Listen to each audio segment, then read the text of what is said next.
Excuse my messy garden because I haven't been over here to clean up yet, but I want to show you something. Besides these beautiful blooms, we have something we need to address here. This is a shoot from the rootstock of this plant. This is a grafted plant. This is a dwarf bonanza peach tree that is just loaded with blooms. Stunning. And this is the rootstock. It doesn't need to be there. So that is going to be below the graft of the plant, and we got to trim it off.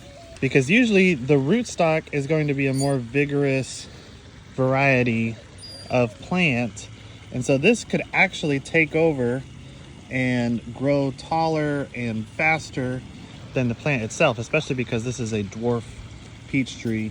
So we got to get rid of this. Don't let it stick around, or else you lose your pretty little tree here. I don't think I'm gonna be able to do this with one hand because it's in kind of a weird spot, so hang on. Okay, I just kind of broke it over to the side so I had better access to it. There we go. Get rid of that.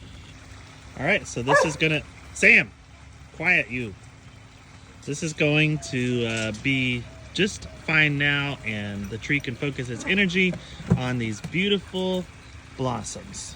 I mean, just look at that. That is so cool.